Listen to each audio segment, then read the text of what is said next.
Olá, eu sou a jornalista Janaína Câmara da Silveira. Hoje a gente discute um pouco a reação dos brasileiros em relação à fala do presidente Jair Bolsonaro de que não deverá evacuar os brasileiros que estão na área sob quarentena na China por causa do coronavírus, e também a recente decisão do Reino Unido de permitir que a Huawei participe então do 5G naquela região.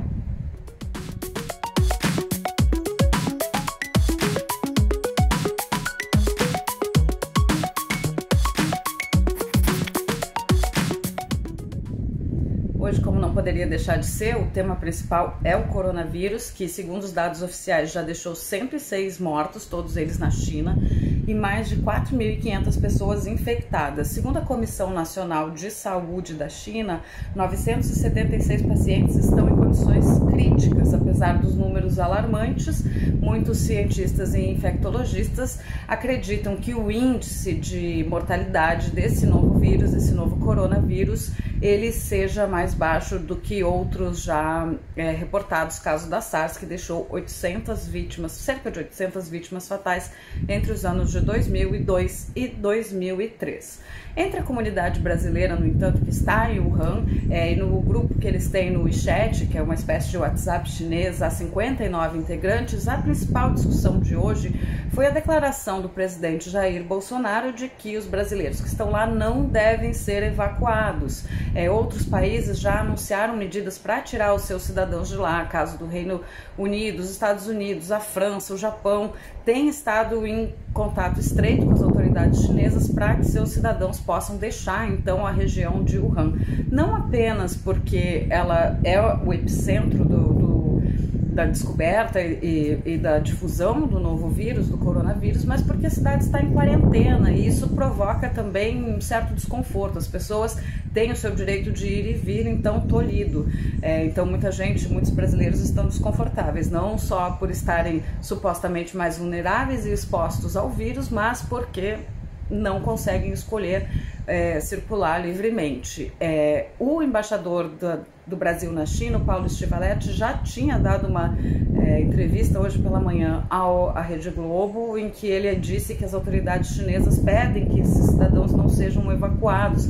Tiveram contato, então, com as autoridades em Pequim. Mas o que os brasileiros de lá se perguntam é por que outros países já receberam autorização para evacuar alguns de seus cidadãos.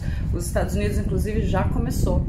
Algumas pessoas de embaixada e consulado já deixaram a cidade, assim como seus parentes e alguns outros cidadãos que não foram identificados, pelo menos não nessas discussões dos grupos de brasileiros, e também no comunicado que a própria embaixada acabou emitindo nesse grupo. A embaixada também está participando desse grupo de discussão. O presidente Jair Bolsonaro disse hoje mais cedo que conversaria com o Ministério da Saúde do Brasil, mas que ele não vê a necessidade de trazer para cá as pessoas que estão nessa região conflagrada, porque ele considera que o caso de uma família que possa estar infectada e queira estar mais próximo do Brasil possa pôr em risco o resto da população brasileira. Ele, na verdade, estava se referindo a uma família brasileira cuja filha de 10 anos apresenta sintomas, está com suspeita de ter o coronavírus, e eles estão nas Filipinas. Eles passaram por Wuhan, então essa cidade que é o epicentro dessa nova crise de epidemia do coronavírus.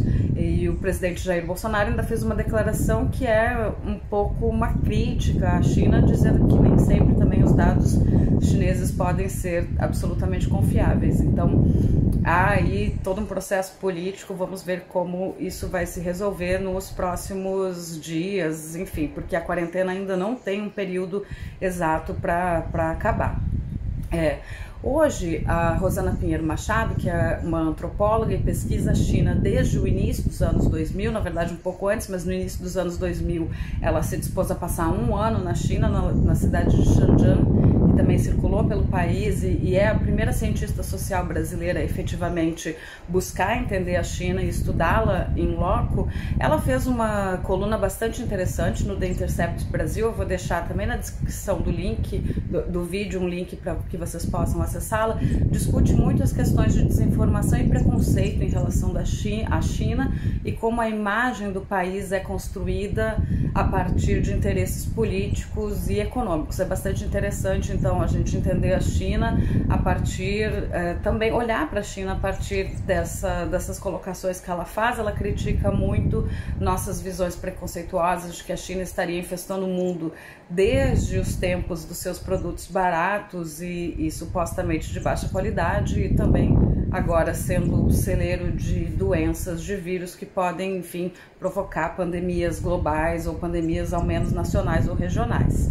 E aí ela comenta um pouco sobre os esforços brasileiros que foram muito mais intensos no início da década passada de tentar reportar a partir da China. A gente tinha lá os principais veículos de mídia do Brasil com correspondentes fixos, caso dos jornais O Globo, o Estadão, a Folha, a própria Rede Globo estava lá. E hoje em dia, desde 2015, nós não temos mais um correspondente fixo na China. Eu mesma trabalhei na agência de notícias Xinhua, a qual ainda estou ligada, agora trabalhando aqui do Brasil, mas durante o tempo que trabalhei como jornalista freelancer, fiz reportagens para a Rádio França Internacional, para a revista Veja, para a revista Carta Capital, outros veículos do Brasil que eventualmente me procuravam para reportar da China.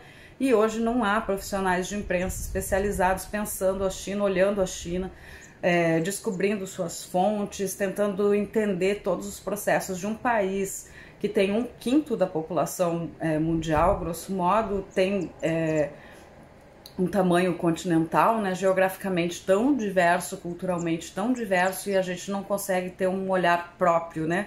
Nós brasileiros não conseguimos ter um olhar próprio, então acho que a Rosana busca algumas reflexões muito interessantes para a gente pensar, inclusive nessa cobertura, porque a maior parte dos brasileiros que tem tentado entender essa nova crise do coronavírus, e eu estou nesse processo, está fazendo isso a partir do Brasil, né? Ninguém está lá na China, muitos nunca foram à China ou foram brevemente. Aliás, aqui também uma questão interessante é que a maior parte dos jornalistas que têm ido para a China nos últimos anos vai a convite ou do governo chinês para projetos de pequena duração ou média duração, ou vai a convite de empresas chinesas. Quer dizer, a nossa mídia atualmente tem prestado muito pouca atenção. Eu vou fazer alguns comentários por escrito no portal Radar China, vou também deixar o link para vocês na descrição do vídeo, em que eu vou comentar um pouquinho mais detalhadamente essas questões de mídia Brasil e como é que a gente olha para a China, porque são bem interessantes de serem pensadas.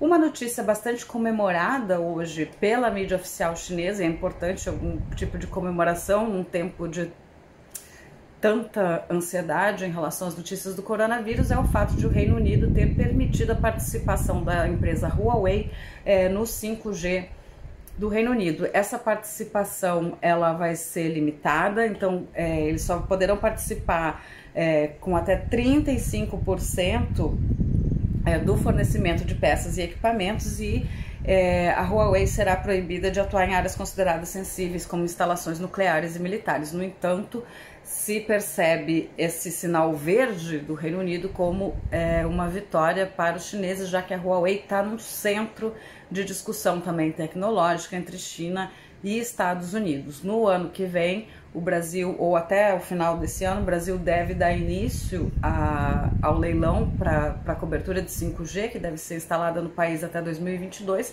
e há uma grande expectativa se o governo brasileiro vai liberar ou não a participação da Huawei nesse processo. Os indicativos, tanto do presidente Jair Bolsonaro, do vice-presidente Hamilton Mourão e de seus ministros, caso do Marcos Pontes, que trabalha em ciência e ministro da Ciência e Comunicação aqui no Brasil, é de que a Huawei possa participar sim do processo de licitação. Bom, por hoje era isso, voltamos com outras informações ao longo dos próximos dias. Tchau, tchau!